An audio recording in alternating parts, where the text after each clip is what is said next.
ये जो अवस्थाएं है ना, इन अवस्थाओं के नाम कई बार एग्जाम में देखो 2022, ये सेकंड ग्रेड 2000 कितने में आया, 24 में आया, यह आया रीट 25 में, वापस यहाँ से प्रश्न आया, और 2021 में आया। ये देख सकते हो 2018 में, 2020 में फर्स्ट ग्रेड में, 2018 में रीट में।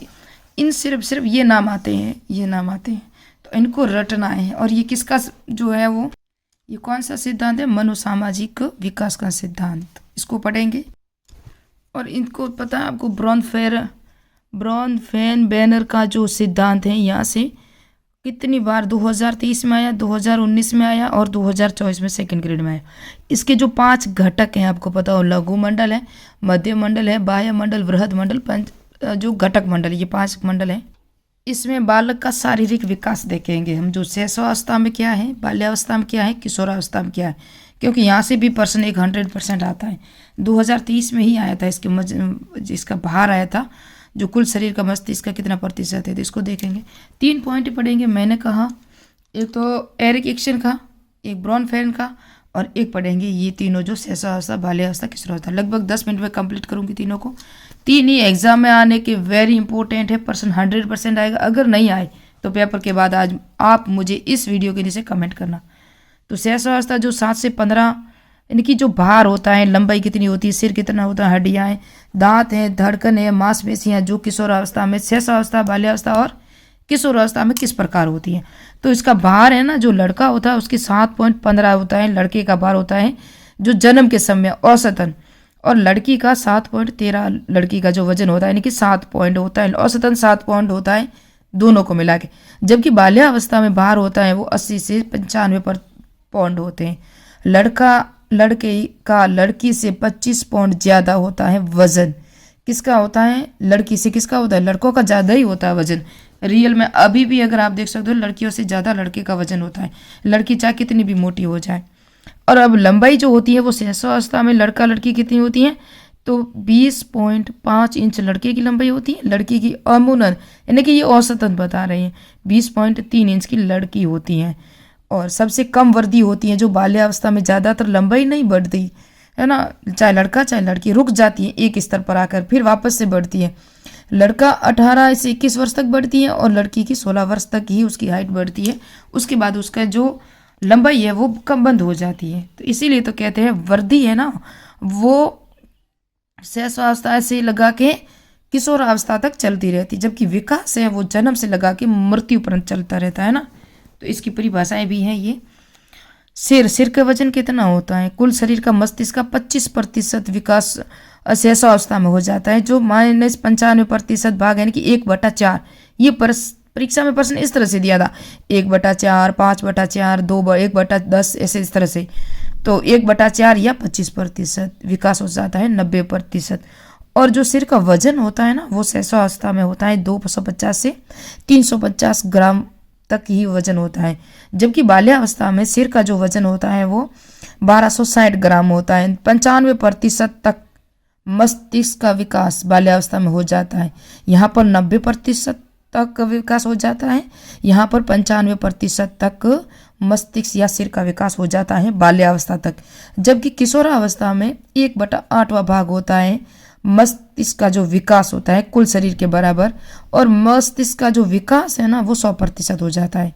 यहाँ वजन होता है 1350, याद रखना ये परीक्षा में आया था। 250 है उस शैशवावस्था में, यानी कि 250 से 350, 100 के बीच में, और 1260 होता है बाल्यावस्था में, और 1350 होता है किशोरावस्था में। तीनों प्रश्न आए हुए हैं, तीनों। अगर पूर्व एग्जाम के प्रश्न अगर नहीं देखे तो आपको समझ में नहीं आएगा कि प्रश्न कहाँ से आता है। हड्डियाँ है ना, हड्डियाँ ये होती हैं शैशवावस्था में कितनी होती हैं, 270, बाल्यावस्था में 350, किशोरावस्था में कुल मिला के अस्थिकरण की प्रक्रिया पूर्ण हो जाती है और 200 से कुल मिला के रह जाती है। दांत कितने होते हैं, 20, पहले 20 नीचे वाले दांत जो कुल होते हैं 20 दांत आते हैं। वो कब तक आते हैं, 4 वर्ष तक सभी दांत कितने, 20 दांत है ना, 32 नहीं आते। सिर्फ शैशवावस्था में 20 दांत आते हैं, वो भी 4 वर्ष की अवधि तक आते हैं। उसके बाद बाल्यावस्था में 27 से 28 यानी स्थायी दांत आते हैं, वो लड़कियों में पहले आते हैं। किसमें, लड़कियों में, लड़कों में बाद में आते हैं यहाँ पर भी। जबकि किशोरावस्था में 32 जो प्रज्ञा दांत, ये भी परीक्षा में आ चुका है कि किशोरावस्था में जो 32 दांत है वो कब तक आ जाते हैं, बालक के जो वृद्धि के रूप में बताते हैं या विकास के रूप में। तो ये 32 दांत पूरे किशोरावस्था में आते हैं, जबकि 27 से 28 दांत आते हैं वो बाल्यावस्था में आते हैं, और लड़कियों में पहले आते हैं वो भी स्थायी दांत, और यहाँ अस्थायी दांत होते हैं जो 20 दांत आते हैं शैशवावस्था में। मांसपेशियों की कुल 23% का भार होता है जो शैशवावस्था में होता है। कुल शरीर का भार जो होता है ना मांसपेशियों का, वो 23% कुल शरीर के बराबर। 27% होता है बाल्यावस्था में शरीर का वजन, और 44 से 45% होता है किशोरावस्था में मांसपेशियों का वजन। ये भी परीक्षा में प्रश्न आ चुका है। धड़कन कितनी होती है? 1 मिनट में 140 बार धड़कता है दिल, जो शैशवावस्था में, यानी कि 6 वर्ष तक लगभग 100 बार हमारा जो दिल है वो धड़कता है, वो शैशवावस्था में। जबकि बाल्यावस्था में 85 बार ही धड़कता है जो हमारा दिल है। यहाँ हम देखेंगे 72 बार लड़कियों में 69 बार, यानी कि लड़कों में 72 बार और लड़कियों में 69 बार धड़कता है, जो किशोरावस्था में बराबर धड़कने लग जाता है। थोड़े से ये भी पॉइंट बता दूं जो परीक्षा उपयोगी। देखो, प्रथम अवधि जो 0 से 2 वर्ष है उसे विवर्ती तेज कहते हैं। द्वितीय अवधि जो 2 वर्ष में ब्यूटी वर्दी यानी 12 वर्ष थोड़ी गति मंद हो जाती है। ये शारीरिक विकास के जो 4 चक्कर भाग है जो किसने दिए थे? मेरिडिथ ने दिए थे, मेरिडिथ ने दिए थे, है ना। तेज मद गति होती है जो मंद, फिर जो ब्यूटी 16 से 18, 15 से 16 वर्ष थोड़ी तेज, और यहाँ से वापस परिपक्वता तक मंद हो जाती है। 4 अवस्थाएं दी थी इन्होंने। अस्थि निर्माण, मैंने कहा हड्डियों कठोर होने की प्रक्रिया है, उसे कहते हैं अस्थि निर्माण। मस्तिष्क का वजन जन्म के समय 250 ग्राम बता दिया अभी मैंने आपको। अब हम पढ़ेंगे मनोसामाजिक विकास का सिद्धांत, जिसका जो व्यक्तिगत, सामाजिक, सांस्कृतिक, सामाजिक विकास में समावित किया जाता है। तो ये जो मैंने अभी थोड़ी सी पहले शारीरिक विकास बताया, इसको रटना पड़ेगा, आपको समझना पड़ेगा, यहाँ कोई ट्रिक नहीं चलेगी। इसके प्रतिपादक कौन थे? मनोसामाजिक विकास का सिद्धांत है, इसे एरिक एरिक्सन ईगो मनोवैज्ञानिक कहा जाता है, इसको नव फ्रायडवादी भी कहा जाता है। और उन्होंने ईगो पर बहुत बल दिया। मनोसामाजिक के 3 तत्व बताए, कर्म कांड था, कर्म कांड और कर्म कांडवाद, ये 3 प्रकार बताए। एरिक्सन ने के अनुसार लोगों में एक ही तरह की मौलिक आवश्यकता व ईगो का आत्मत्व विकास इन्हीं आवश्यकता के प्रति अनुक्रिया का परिणाम होता है। यह विकास 8 अवस्था में संपन्न होता है। तो एरिक एरिक्सन ने 8 अवस्थाएं बताई थी मनोसामाजिक विकास की। कौन कौन सी हैं उसको भी हम देखेंगे। प्रत्येक अवस्था में एक मनोसामाजिक चुनौती होती है, जिसमें संकट कहा जाता है। इस संकट का समाधान कर लेता है, व्यक्ति का विकास उतना ही अच्छा होता है। बचपन व समाज, चाइल्डहुड एंड सोसाइटी 1963 में इनकी पुस्तक है, उसके अंदर उन्होंने 8 अवस्थाएं बताई हैं मनोसामाजिक विकास की, जो बार बार परीक्षा में आता है। 100% रट लेना। यहाँ आप देखोगे तो शैशवकाल या मुख्य अवस्था, जो इन्फेंसी इंग्लिश में याद रखना, अगर आप कन्फ्यूज हो जाए तो ये सामाजिक विकास है, और ये विकासात्मक अवस्था होती है, यानी कि शैशवकाल कब होता है? इस काल में इसने बचपन व समाज यानी चाइल्डहुड एंड सोसाइटी में 8 प्रकार बताए हैं। जन्म से 1.5 वर्ष यानी कि 18 महीना तक। कौन सा है? विश्वास बनाम अविश्वास, 2022 में प्रश्न आ चुका है ये, है ना। ट्रस्ट एंड अनट्रस्ट की अवस्था होती है, जो पहली अवस्था होती है। पूर्व बाल्यकाल या गुदी अवस्था, अर्ली चाइल्डहुड, 1.5 वर्ष से 3 वर्ष कब होती है? 1.5 से 3 वर्ष। स्वायत्ता बनाम लज्जा व संदेश, ऑटोनॉमी और डाउट होता है, इसके अंदर संदेह होता है। डाउट वाली जो अवस्था होती है, आप इस तरह से याद रखना, या ट्रस्ट अनट्रस्ट पहली अवस्था, दूसरी अवस्था है जो डाउट वाली होती है, जिसके अंदर स्वायत्ता भी होती है, लज्जा व संदेह भी होता है। तो ये होती है 1.5 वर्ष से 3 वर्ष, यानी 18 महीना से 3 वर्ष। ये दोनों ही परीक्षा में आ चुकी है, यानी कि एक आ चुकी है मेरे ख्याल से। तो पूर्व स्कूल काल या लैंगिक काल, 3 से 5 वर्ष, 5 वर्ष की अवस्था में बच्चे को स्कूल भेजते हैं, तो वही अवस्थाएं। या परी स्कूल एज, अब हमने कहा ट्रस्ट अनट्रस्ट और डाउट, उस तीसरी जो स्कूल एज है वो है। अर्ली चाइल्डहुड जो पहले आएगी, और परी स्कूल स्टेज जो बाद में, इनके पूर्व स्कूल काल, और ये पूर्व बाल्यकाल या गुदी अवस्था थी, 3 से 5 वर्ष। अपराध बनाम पहल बनाम अपराध अवस्था, है ना। इसको याद रखना, ये 2024 में 2nd ग्रेड में आया हुआ है कि ये इनका सीक्वेंस ही पूछा जाता है, इनका क्रम याद रखना आप। यहाँ से अभी तक नहीं पूछा है, यही पूछा है कि ये अविश्वास बनाम विश्वास कब आती है, स्वायत्ता बनाम लज्जा या संदेह या डाउट वाली अवस्था, और पहल बनाम अपराध वाली अवस्था, है ना। तो ये गलती वाली को कब आती हैं? गुइल्ट और इनिवेशन। विकासात्मक की अवस्था पूछे तो पूर्व बाल्यावस्था, अर्ली चाइल्डहुड, परी स्कूल एज, फिर स्कूल एज, है ना, फिर एडोलेसेस, इस तरह से याद रखना। 5वीं एडोलेसेस है, और ये जो हुई मैंने अभी बताया आपको। आप इनके नाम याद रखना, उनका ही कर्म पूछा जाता है। 3 से 5 वर्ष की जो पहल बनाम अपराध, 6 से 12 परिश्रमहीनता बनाम हीनता, परिश्रमशीलता बनाम हीनता, ये भी आई है। उत्तर बाल्यावस्था की पूछा गया था और ये 2021 में आया था, है ना, इन्फेंसिटी ने। और 12 से 18 वर्ष पहचान बनाम भूमिका, संप्रांति, सकारात्मक भ्रांति, आइडेंटिटीज याद रखना, रोल कन्फ्यूजन, है ना। तो पहचान बनाम भूमिका, संप्रांति, सकारात्मक भ्रांति, ये होती हैं 12 से 18 वर्ष। रीट 2025 में ये भी आया, इनका सीक्वेंस पूछा गया। घनिष्ठता बनाम अलगाव और एकांकीवाद, है ना।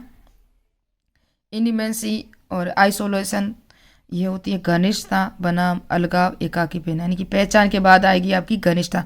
पहले आप पहचान लोगे किसको, उसके साथ, उसके बाद उसके साथ घनिष्ठता या मित्रता वगैरह बना लोगे। तो 18 से 35 वर्ष। ये भी प्रजनन बनाम स्थिरता, ठहराव, संरचनापन। पहले आपने उसको पहचाना, फिर उसको घनिष्ठ दोस्त बनाया, फिर उनके पास ठहरे आप, है ना, उनके पास ठहरे। 35 से 65 वर्ष। और 65 से ऊपर स्व संगठन बनाम निराशा, संपूर्णता बनाम हताशा। वहाँ रह गए और फिर चल रहना तो पड़ता ही है। ईगो यूनाइटेड या डिस्पायरिस, याद रखना, थोड़ा सा इंग्लिश शब्द भी याद रख सकते हो। तो ये लास्ट है, ठहरने के बाद वही रह गए, बस ये याद रखना। यानी कि 4 अवस्था तो आपको इस तरह से याद रखोगे। और 4 अवस्था है वो पहले वाली जो विश्वास बनाम अविश्वास, ट्रस्ट एंड अनट्रस्ट।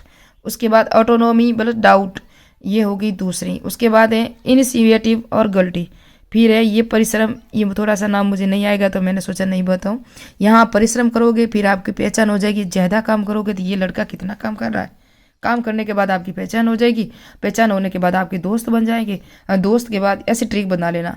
उसके बाद आपके साथ क्या होगा, आप वहाँ रहने, साथ में रहने लग जाओगे, ठहरोगे उनके घर, स्थिरता आ जाएगी और सर्जन बन जाओगे और आगे बढ़ोगे। उसके बाद यहीं ठहरे रहे तो क्या हुआ, सब संगठन बन गया आपका, है ना, संपूर्ण हो गई, आप सब संपूर्ण हो गए बनाम हताशा भी है, याद रखना। ये भी सब संगठन बनाम निराशा, संपूर्ण बनाम हताशा, इसको भी याद रखना। तो वेरी इंपॉर्टेंट है। और थोड़े से इनके नाम भी याद रखो लो तो रख लेना। ये इसका सीक्वेंस पूछा गया है, इसको याद रखना, वेरी इंपॉर्टेंट है। यहाँ से जितने भी प्रश्न आए वो इसी से आए, इससे कोई नहीं आया। तो स्कूल काल, पहले देखो मैंने कहा इन्फेंसी, उसके बाद अर्ली चाइल्डहुड, उसके बाद प्री स्कूल, फिर है स्कूल एज, फिर है एडोलेसेंस यानी किशोरावस्था, फिर उसके बाद अर्ली एडोलेसेंस यानी कि पूर्व प्रौढ़ावस्था, अर्ली एड्यूलहुड, है ना, एड्यूलहुड ऐसा नाम है उसका, नाम नहीं आ रहा मुझे। उसके बाद लेट्स, उसके बाद ओल्ड एज जो वृद्धावस्था या परिपक्वता है। ये 8 अवस्थाएं हैं जो जीवन अवधि विकास काल में विश्वास अविश्वास की अवस्था, जन्म से 18 अवस्था मैंने बता दी, ट्रस्ट अनट्रस्ट की अवस्था, इसमें आशा होप उत्पन्न हो जाती है ना। उसके बाद है स्वतंत्रता संदेह की अवस्था, है ना, ऑटोनॉमी और डाउट हो जाएगा आपको। और ये इच्छा शक्ति रूपी मनोसामाजिक शक्ति उत्पन्न करती है। पहल बनाम अपराध, है ना, यहाँ गोल्ट और इनिफिडेटिव ऐसा कोई नाम है, ये आप इसको याद रख सकते हो। 3 से 6 वर्ष हैं ये। और इसकी भी कुछ विशेषता हम इतना नहीं देखना, मैंने कहा आपको सिर्फ इसका कर्म याद रखना है। परिश्रम व हीनता जो चौथी अवस्था है, परिश्रम करोगे तो आपकी पहचान बढ़ेगी, पहचान करोगे तो आपके घनिष्ठता और दोस्त हो जाएंगे, दोस्त हो जाओगे तो फिर उसके साथ ठहरोगे तो उसके साथ क्या होगा, ठहराव, स्थिरता। उसके बाद क्या होगा, संगठन होगा, आप उसके साथ रह जाओगे, वही रहना है।